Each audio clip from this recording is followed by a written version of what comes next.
Zoom back in here, and we're going to need to clean up these brows a bit. So we'll take our, one thing that you can do is take the spot healing brush for things that aren't touching another area. It works the same way that the healing brush does. You take a sample and then you draw with it. You take the sample with the regular healing brush and then you move to the spot healing brush and you just brush over that area. See, it shows up like a black line and it blends in, keeps the texture of the sampled area. It works great for things like cleaning up dots in the background or cleaning up some of these little hairs.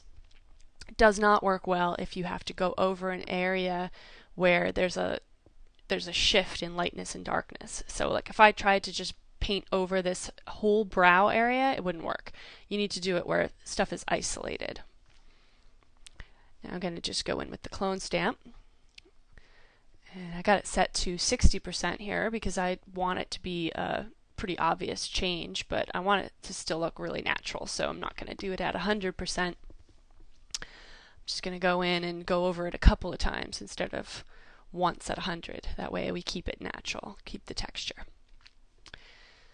Set it back to normal, the brush here. Now what I'm going to do is I'm going to draw in some eyebrows to fill these empty areas. I've selected a color that was nearby and I've set my brush to normal at a low opacity, around 30%. I like to keep things around 30%. It gives me the most control, I feel, around there somewhere. And I'm just brushing it in. Can always erase it. Can always go back in my history state if I feel like I don't like the way it's turning out.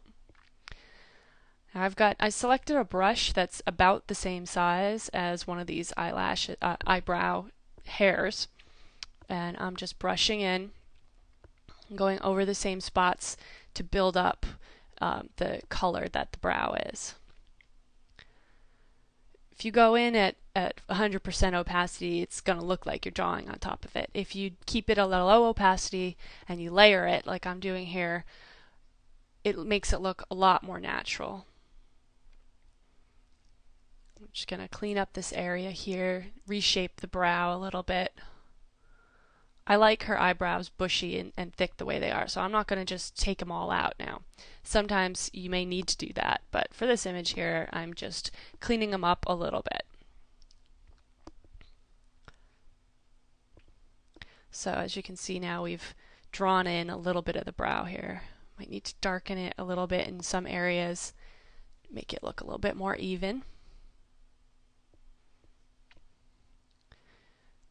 Smooth out that area there. We want that to be a nice line again, like it was with the lips. We want to have it be a defined area where her brow starts and stops. And we've got the hairs that look pretty natural in there. I think I might take out this area here so that we have a nice, well-defined eyebrow. I'm going to burn in some of those lighter areas. And I think I might lighten some of those darker areas. Just cleaning it up a little bit so it looks neat, nice and clean. So now I've selected the color of the brow and I'm just brushing over it with that color set at a low opacity so that way it looks even, one neutral color as opposed to a bunch of different colors in there. From afar it'll make it stand out. Just zoom in and clean this whole area here up a little bit. Darken it. It's looking pretty good. Let's see from where it was. Yeah, it's a little bit more of a defined brow shape. I'm going to paint in a little bit more of these eyelashes, just get them looking a little bit better. Again, these aren't that well in focus, so we don't want to go overboard. I'm just going to draw in a little bit here. From afar, make them look, oop, not that big. Just make them look a little bit thicker.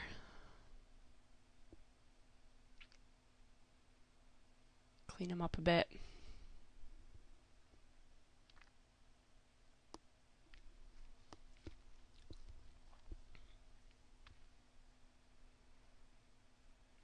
Now this is what I like to call virtual makeup. We're just drawing on some of her eyeliner so it stands out a little bit more.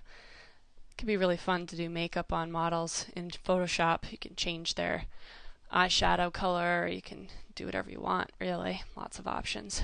So we're just painting it on a little bit, making her look a little bit more glamorous.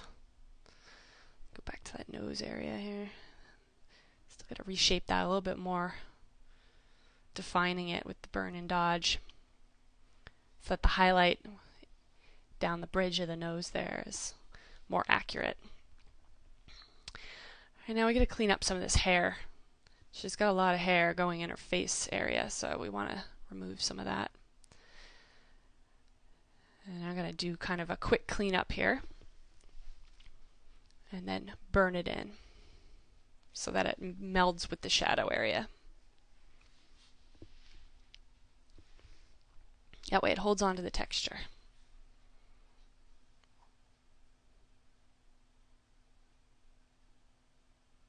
Draw a few lashes over here.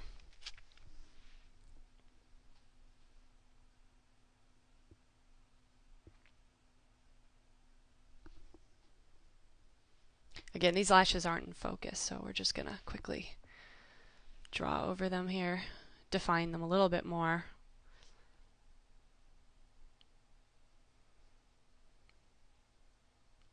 From afar, they're looking pretty good.